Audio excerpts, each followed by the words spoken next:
Assalamualaikum warahmatullahi wabarakatuh. Perkenalkan, saya Diah Ayu Febriani dengan NIM 2003096086. Di sini saya akan sedikit memaparkan pemahaman saya mengenai apa itu filsafat kesatuan ilmu dan relevansinya terhadap tokoh filsafat yaitu Al-Kindi. Nah, langsung saja. Sebelum kita membahas mengenai apa itu filsafat kesatuan ilmu, pernahkah sih dalam hati kita itu bertanya kepada kenapa manusia diciptakan berbeda jenis kelaminnya antara laki-laki dan perempuan, atau mengajukan sebuah pertanyaan, mengapa sih kita ada di dunia ini dan untuk apa kita hidup di dunia ini? Kenapa kita memiliki perasaan sedih, kemudian perasaan gembira, takut, gelisah, dan malu? Nah, berawal dari keingintahuan dari pikiran hati kita itu, pada dasarnya kita itu sudah melakukan kegiatan berfilsafat. Dengan filsafat itu sendiri adalah suatu tindakan atau aktivitas maupun sebuah aktivitas untuk berpikir secara mendalam tentang pertanyaan-pertanyaan besar dalam hidup manusia, seperti apakah Tuhan itu ada, kemudian seperti apa tujuan hidup kita dan cita-cita kita, serta kenapa manusia berbeda dengan makhluk yang lainnya. Nah, filsafat itu sendiri merupakan induk dari semua ilmu. Sedangkan kesatuan itu artinya satu, yaitu utuh. Kemudian ilmu yaitu ilmu itu sendiri. Nah, dikarenakan objek material filsafat itu bersifat umum, yakni berupa seluruh kenyataan, di sisi lain, ilmu-ilmu dalam filsafat itu membutuhkan objek yang khusus, sehingga menyebabkan berpisahnya ilmu dari filsafat. Meskipun demikian, disinilah peran kata kesatuan, yaitu meskipun masing-masing ilmu itu memisahkan diri dari filsafat, bukan berarti hubungan filsafat dengan ilmu-ilmu khusus itu menjadi terputus. Oleh karena itu, prinsip dasar dalam filsafat itu tetap mengkaji, yaitu yang pertama, filsafat itu mengkaji tentang pengetahuan dan kebenaran. Kemudian ada epistemologi, logika, dan kritik ilmu-ilmu. Yang kedua, filsafat itu juga tentang keseluruhan kenyataan dengan kajian eksistensinya atau keberadaannya dan esensi maupun hakikat. Kemudian ada kosmologi maupun tentang alam semesta, kemudian antropologi tentang manusia, teologi tentang Tuhan, dan sebagainya. Kemudian prinsip yang ketiga, filsafat itu tentang nilai-nilai yang terdapat dalam sebuah tindakan. Dengan nilai-nilai itu bisa mengkaji tentang kebaikan, keindahan, etika, dan estetika. Dan yang keempat, filsafat itu mengkaji tentang sejarah filsafat itu sendiri, di mana berbicara tentang kajian ruang dan waktu. Kemudian peran filsafat kesatuan ilmu ini juga berusaha secara ilmiah untuk menjawab pertanyaan yang fundamental yang ada dan dialami oleh manusia dan memiliki rasa keingintahuannya untuk memecahkannya.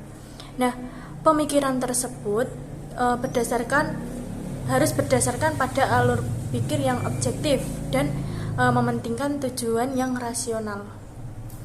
Sehingga filsafat kesatuan ilmu ini bekerja tentang masalah-masalah manusia dan berusaha untuk memecahkannya.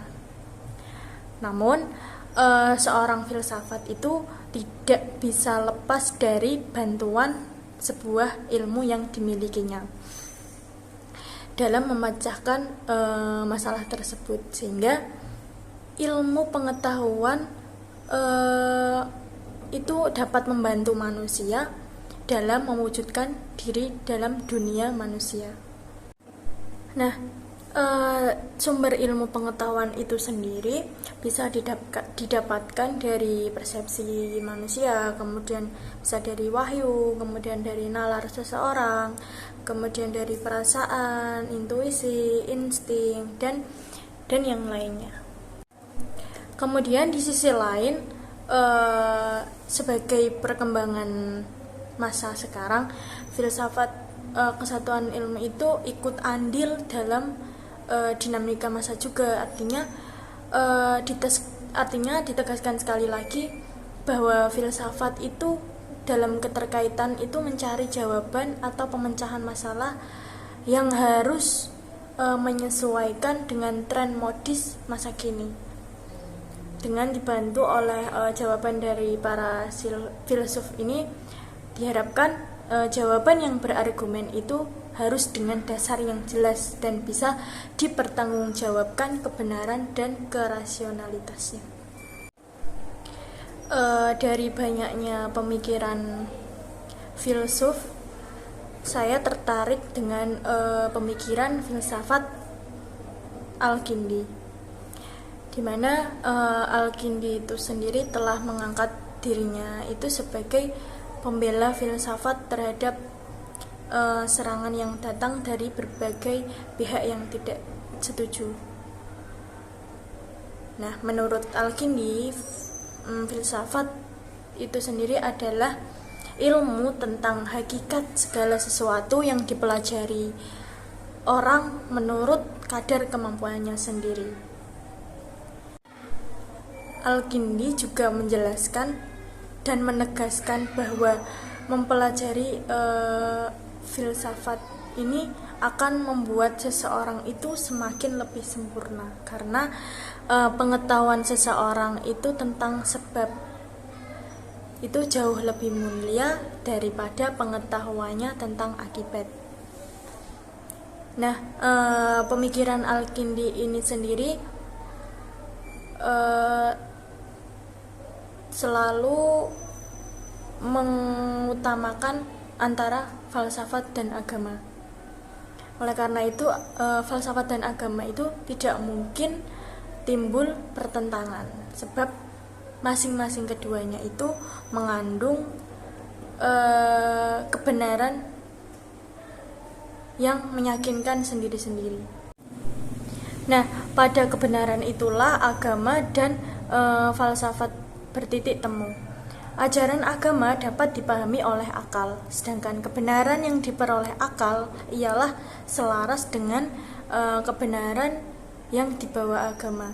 Semua orang yang mencari kebenaran itu tidak akan menjadi hina karenanya, melainkan ia akan tetap bertambah mulia. Dari penyampaian sedikit ulasan tentang apa itu falsafah kesatuan ilmu dan relevansinya terhadap pemikiran filsuf yaitu Al-Kindi, ada manfaat yang banyak ketika kita mengkaji tentang filsafat kesatuan ilmu. Yang pertama, kita tidak akan terjebak dalam bahaya arogansi intelektual. Kemudian selanjutnya ada kita bisa mempertanggungjawabkan metode keilmuan itu secara logis dan rasional. Kemudian dapat memecahkan masalah-masalah keilmuan secara cerdas dan valid. Kita bisa mempelajari lintas ilmu itu secara kontekstual. Sekian pemaparan pemahaman saya mengenai apa itu falsafah kesatuan ilmu dan relevansinya pada tokoh Al-Kindi. Bila ada kata maupun sikap yang kurang berkenan, mohon dimaafkan. Saya Dia Febriani, mohon maaf sebesar-besarnya. Wabillahi taufiq wal hidayah. Wassalamualaikum warahmatullahi wabarakatuh.